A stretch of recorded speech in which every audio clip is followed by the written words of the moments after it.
చూసారా, ఆ ఎదురుగా కనిపించేది వినాయకుడు. ఆయనకి ఒక తొండం కనిపిస్తుంది. కుడి చెయ్యి ఏమైనా థమ్స్అప్ లాగా ఇలా అన్నట్టుంది. 2 కళ్ళు కనిపిస్తున్నాయి, పెద్ద చెవులు.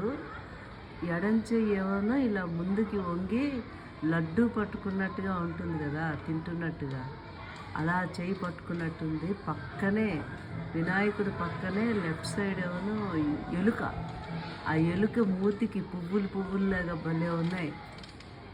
కొబ్బరి చెట్టు పక్కనే, అంటే ముందు వినాయకుడికి ముందుగా కొబ్బరి చెట్లు. అసలు చాలా అద్భుతంగా ఉంది. గాలి వచ్చినప్పుడు కదులుతుంటే తొండానికి తొండం, చేతికి చేతులు, తలకి తల, ఇలా చెవులు ఇలా కదులుతూ భలే అద్భుతంగా వస్తుంది. ఈ చెట్టు మళ్ళీ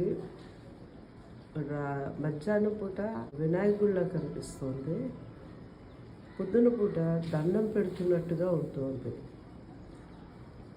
అది ఆ చెట్టు ఎప్పుడైతే చేతులు ఎత్తి దండం పెడుతున్నట్టు ఉంటుందో, ఆ లెఫ్ట్ సైడ్ ఎలుకలాగా ఉండేది ఒక పువ్వులాగా అయిపోతుంది. అక్కడ స్ట్రైట్గా ఉండే ఎలుక ఫేస్లో ఉండేది రెడ్ పువ్వులు ఉండే కొబ్బరి చెట్టు కనుక అది మామూలుగా అయిపోతుంది.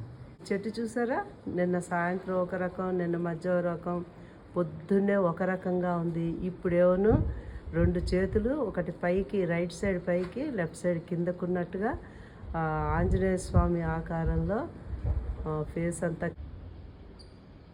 ఈ కనిపిస్తున్న చెట్టు గంటకో రకంగా మారుతోంది విచిత్రంగా. ఇప్పుడు చూడండి, పొద్దున్నేమో నమస్కారం పెడుతున్న ఆంజనేయ స్వామిలా కనిపించింది. ఇప్పుడు ఒకే కన్ను కనిపిస్తుంది లెఫ్ట్ సైడ్. మళ్ళీ తొండం కిందకు వచ్చి లెఫ్ట్ తిరిగి రైట్కి తిరిగినట్టుంది. లెఫ్ట్ హ్యాండ్ ఇలా వంగినట్టుంది, రైట్ ఏమో పైకి లేచినట్టుంది. చాలా రకరకాలుగా మారుతోంది ఈ చెట్టు. కన్ను చూడండి ఎంత స్పష్టంగా కనిపిస్తుందో, లెఫ్ట్ సైడ్ కన్ను. ఇది ఒక్కొక్క గంటకి, ఒక్కొక్క పూటకి ఒక్కొక్క రకంగా మారుతున్న చెట్టు ఇది.